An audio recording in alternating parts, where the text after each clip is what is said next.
Hi, Abraham. What I want to talk to you about is I get nervous about talking in front of a bunch of people. I know that's odd that that's my question, but I feel like if there's anybody that could help me get over this, it would be you. There's no help, and you should never do it again. But I get really flushed and nervous. And so you didn't like our answer?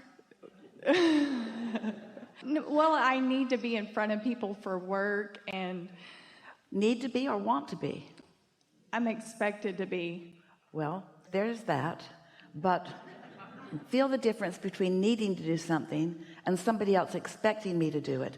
And now hear these words. We said them earlier. They're our favorite words. It's the core, it's the key to so many wonderful things that are unfolding for all of you. Satisfaction comes from only one place, and that's having a desire and moving in the direction of it. So this answer has many deep tentacles. You're going to feel it all around the room. For example, when a parent decides what a child needs to do you often notice how reluctant the child is to do it? And you know why? There's no satisfaction in doing what somebody else wants you to do. Satisfaction is only from moving in the direction of what you want to do. And that's the first thing that so many people do that sort of makes people lose their sense of who they are, is that they demand things of them. They tell them that they need to do this and they need to do that. You need to push through and you need to do it. And remember what our premise for all of this is? The amazing pleasure of non-resisted thought. The pleasure of non-resisted thought. So when you think about why you want something, wanting it and why, now as you move toward it, it's pleasing to you. It feels good to you. Now we're going to get back around to that in a moment. But first we want to say to you that this is usually, and it is the case here, the reason that someone feels uncomfortable, even fearful about making a presentation in front of others. And it's because you don't trust them to be connected to their inner being. And the reason you don't trust them to be connected to their inner being is because they usually aren't.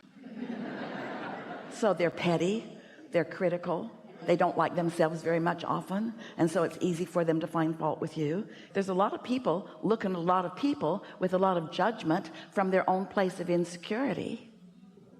So this brings us right to the heart of something. This is one of the most important things that will give you the greatest relief and the greatest clarity, and then the greatest strength, and then the greatest satisfaction. So just follow through with us on this just for a little bit. This inner being of yours that we've been talking about, this pure positive energy, larger part of you, who is always adoring you and always acknowledging your value, that's who you're wanting to tune to. You want to calibrate to your inner being who knows you, not to some disconnected person who's having a really hard time. It's an interesting thing. We hear people, often speakers, and they will stand on a stage, even in a crowd where there are many people who are on their side.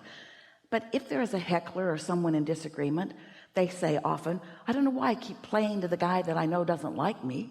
And we say, it's because there's this thing that humans do. It doesn't work well for you, but you keep doing it. We're hoping you get over it today. And that's where you want others to get you. Well, sometimes they're just not going to get you because they're on a different vibrational wavelength.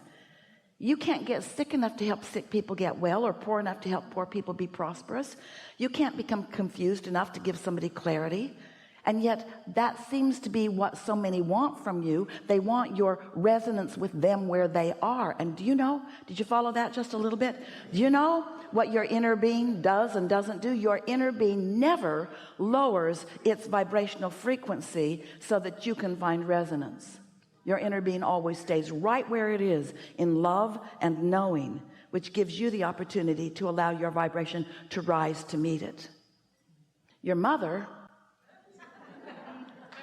she moved around and she did you a disadvantage. She sided with you when you were complaining, and she sympathized with you when you were feeling sorry for yourself and those sorts of things. But your inner being does not.